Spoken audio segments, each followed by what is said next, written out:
सकते हैं। ये बुंदेलखंड का क्षेत्र है, यहाँ कुल 4 सीटें हैं और चारों की चारों सीटें भारतीय जनता पार्टी के पास जाती हुई हमें दिखाई दे रही हैं। तो बुंदेलखंड पूरी तरीके से स्वीप लगा। आप देखिए बीजेपी वेस्टर्न यूपी में 8 में से 7 स्वीप है, रोहिलखंड में 12 में से 11 बिल्कुल एक तरफा है, दोआब में 13 में से 11 बीजेपी को है, बुंदेलखंड की 4 सीटें बीजेपी को जा रही हैं। अब अवध की मैं बात कर लेता हूँ और अवध में बड़ी दिलचस्प सीटें हैं, उनकी तो चर्चा करनी है।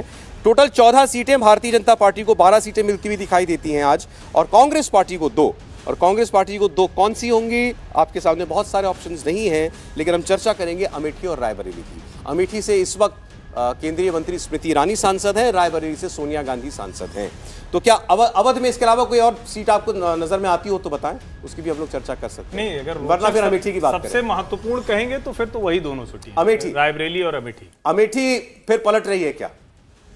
अब मुझे तो ऐसा नहीं दिखता है, लेकिन आप मुझे बार बार ऐसे मैं पूछ आपसे रहा हूं, लेकिन देख उनकी तरफ रहा हूं। ये ठीक है, कहीं पे निगाहें कहीं पे निशाना तो भावेश जी बताएंगे। लेकिन निश्चित तौर पर अमेठी सीट हमेशा, क्योंकि वो गांधी परिवार की इतनी मजबूत सीट रही है, और कई बार होता है कि सेंटिमेंट बदलता है लोगों के मन में, लेकिन उसका एक दूसरा पहलू है। राहुल गांधी अपनी उस सीट पर पलटकर देखने भी नहीं गए। इसके बावजूद कि स्मृति ईरानी इतना काम कर रही हैं, इसके बावजूद कि स्मृति ईरानी वहां की खबरों को लेकर चर्चा में रहती है, राहुल गांधी वहां जाते नहीं। अब उसके बाद भी अगर जनता अमेठी में जिताने की कोई गुंजाइश तैयार कर रही है, तो फिर तो ये सर्वे बताएगा उसके आधार पर समझ। देखिए, अमेठी और रायबरेली की सीट सच में इस बार इंटरेस्टिंग हो सकती है। कांग्रेस के भीतर भी एक मंथन चल रहा है कि इन सीटों से किन को खड़ा किया जाए, और कुछ ऐसे भी मंथन में बातें आ रही हैं कि बड़े नाम जो है यहाँ से खड़े किए जा सकते हैं, ताकि बीजेपी को एक चुनौती मिले। तो अगर ऐसा होता है और एक सरप्राइज कैंडिडेट जो है वो यहाँ पे खड़ा किया जाता है अमेठी में, तो ये राहुल गांधी नहीं लड़ेंगे।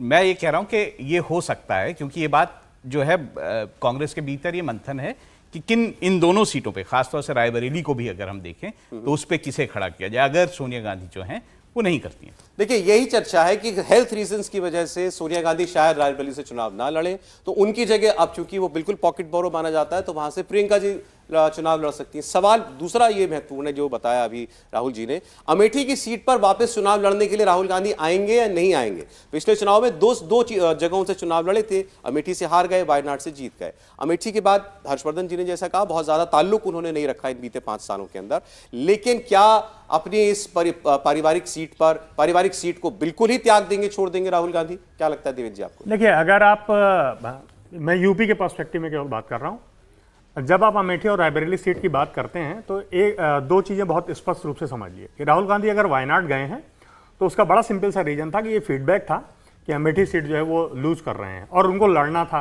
स्केप कर नहीं सकते थे, तो उन्होंने लड़ी, हार गई, वायनाड चले गए। राहुल गांधी को जब कांग्रेस या इंडिया जो गठबंधन है वो अपने जिसे कहते हैं पोस्टर बॉय के रूप में आगे बढ़ाएगा, तो वो ये नहीं चाहेगा कि राहुल गांधी किसी बहुत ही ऐसी सीट से लड़ें कि उनको वहां पे लड़ने के लिए बहुत कंसंट्रेट करना पड़े। तो अब पहला ऑप्शन तो यह है कि राहुल गांधी वायनाड से ही लड़ते रहें। दूसरा कि अगर सोनिया गांधी हेल्थ रीजन से रायबरेली सीट को छोड़ती हैं तो यह हो सकता है कि राहुल गांधी रायबरेली सीट से लड़ें, क्योंकि अभी तक ऐसा नहीं देखा गया है कि पार्लियामेंट्री इलेक्शन या असेंबली इलेक्शंस में तो रायबरेली में बहुत अच्छा प्रदर्शन कांग्रेस का नहीं रहा है, लेकिन पार्लियामेंट्री इलेक्शन में यह देखा नहीं है कि रायबरेली सीट कांग्रेस कभी लूज कर गई हो। तो राहुल गांधी के लिए रायबरेली सीट आसान हो सकती है, इसलिए भी आसान हो सकती है क्योंकि वहां पे लड़ने के लिए बीजेपी के पास स्मृति ईरानी जैसा कोई चेहरा फिलहाल नहीं है। नहीं, लेकिन इसमें फिर एक चीज और छूट जाएगी, क्योंकि माना जा रहा है कि प्रियंका गांधी वाड्रा के लिए इलेक्टोरल पॉलिटिक्स में आना अब जो है वो प्लेटफॉर्म पूरी तरह तैयार कर लिया। बिल्कुल ठीक है, और इस बार वो चुनाव लड़ेंगी। मैं वही कह रहा हूं कि अगर कांग्रेस अपनी अमेठी सीट को बहुत सेफ खेलते हुए या थोड़ा सा रिस्क उठाते हुए लड़ना चाहेगी तो प्रियंका गांधी अमेठी सीट से कांग्रेस का चेहरा हो सकती है। देखिए, मेरा महिला कैंडिडेट के ये भी कहना है कि जो प्रियंका गांधी है उनके लिए कई सीटों पे बातचीत हो रही है, जैसे अभी कहा कि अमेठी की बात है, वैसे ही वाराणसी की सीट पे भी बात हो रही है। तो अगर ऐसा होता है तो ये देखना होगा कि कांग्रेस कितना रिस्क इन लोगों के साथ लेती हैं। क्या वो उन्हें जो है वाराणसी की सीट से लड़ाएंगी, क्या वो उन्हें रायबरेली से लड़ाएंगी या अमेठी से लड़ाएंगी, ये देखने वाली बात है। पर हाँ, ये बात जरूर है कि इनमें से एक महत्वपूर्ण सीट जो है उसमें एक बड़ा चेहरा लड़ेगा। प्रियंका लड़ेंगी, ये भी इस बार आपको तय लग रहा है? सौरभ जी, एक चीज और करना ऐसा लगता है कि वो इलेक्टोरल पॉलिटिक्स में आ जाएगा। इंडिया टीवी हर वक्त हर जगह डाउनलोड करने के लिए सर्च करें India TV news Google play store या ऐप स्टोर पर।